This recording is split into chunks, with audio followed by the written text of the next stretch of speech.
Tasty Tuesday. Hope you enjoyed Rohan last week. He loved it, and thank you so much for supporting him, because he went back and read your messages and he just had a big, huge smile on his face. So thank you so much for loving my baby as much as I did.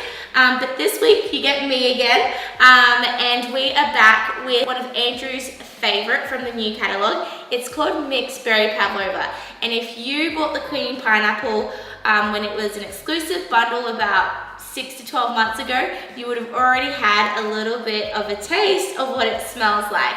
It's perfect for the person who loves sweet things. I wouldn't say it's overly sweet, but you can definitely smell the sticky, sugary meringue through the fragrance.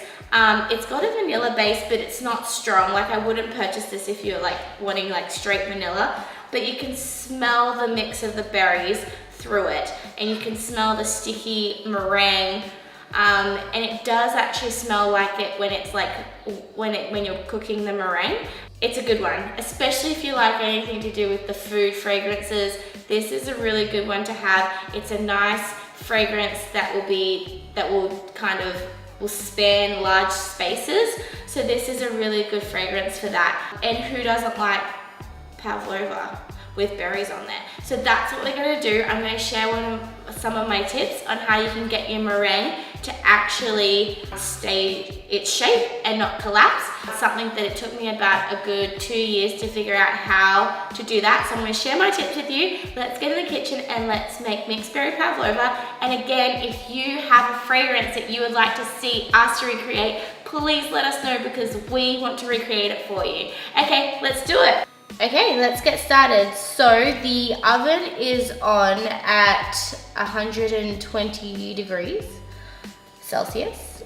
Okay, so let's get started. I have preheated the oven at 120 degrees Celsius. And let's get this meringue going. So you're going to add 6 egg whites. So as I am whisking the egg whites, I'm going to be gradually adding sugar, 1 tablespoon at a time. After each little addition, as it mixes in, I'm going to add in some more so that it's not grainy towards the end. Okay, let's get this meringue going.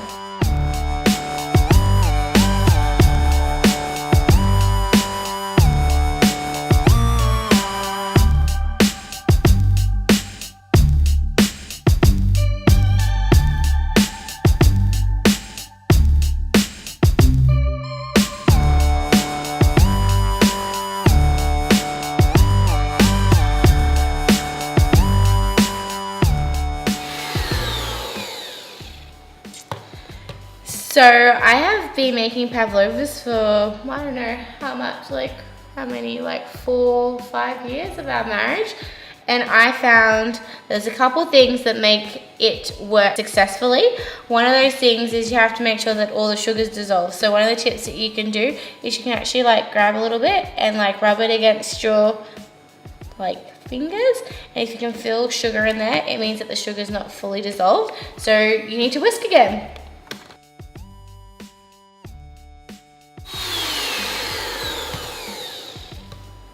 Alright, so now that the egg whites are where you want it to be, you need to add some corn flour.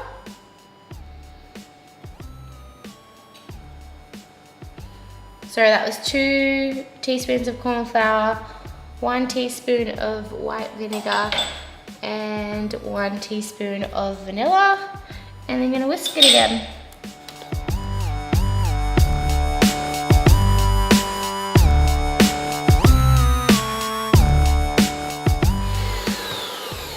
And that's it. All right, now you have to put it on the baking tray. Another trick to kind of make your pavlova look amazing or be kind of perfect is to just draw, and I'm gonna be flipping this over so there's no ink on your cooking, but that just gives my pavlova a bit of a, when I put my egg whites down, it's going to give it some shape that I can kind of follow it along with. So you want to make sure that your baking paper is all flat. That will help with the shape. It'll still give it a rustic feel to it, which will be good. It's just going to help. I'm going to do a 4-layer pavlova, so they can all still cook at the same time. But it's going to be 4 layers, and I'm going to top it up with the berries because we're doing mixed berry pavlova as our inspiration this week. But this is how I get my pavlovas to be the perfect shape. Another tip is you want to make sure that when you are cooking it, that you do not open the oven to take a peek. You just have to trust the process.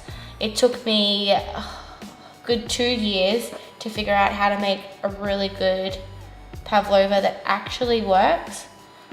These will be quite flat, but I want them to be flat because I'm going to stack them on top of each other. Add a bit more here just to kind of make sure that the meringue is a bit more fluffy. So you can see that it's keeping its shape. If your egg whites aren't keeping its shape on the baking paper, you probably didn't beat them enough.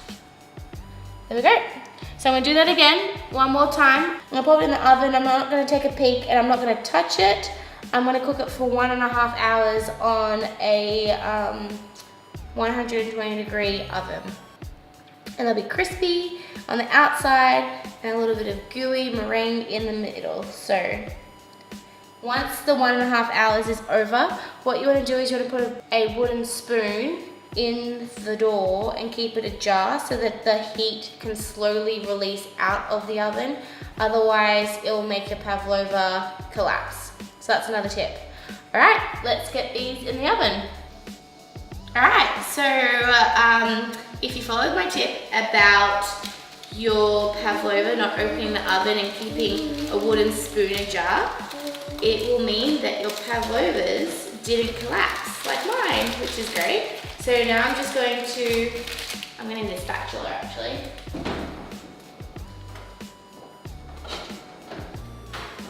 It's a little sticky underneath, which means it's yummy, yummy gooey pavlova. Okay, so what we're gonna do is I'm going to assemble it in front of you. So I've just whipped some cream with some sugar, and I just mixed all my frozen berries that I have in the freezer with a little bit of sugar on top as well. Just find that it gives the flavor a bit more. So everyone knows how to do this bit, but you can see I'm just putting some cream on top, whipped cream. We normally love having our pavlova with banana and kiwi fruit and passion fruit. So I'll probably put those on the side. I'm just gonna scoop the mixed berries. I've just got raspberry, blueberries, and strawberries, all the really good berries. But I've got some passion fruit and banana that we're going to serve it with for morning tea. I have a friend coming over, so I wanted to get this ready for her. You can put as much or as little as you want. You can dress it up with whatever fruit you love. And you literally just keep building it. That's gooey and sticky, which means it's a good meringue. And push it down a little bit. Whoa, I think I just gave way to it.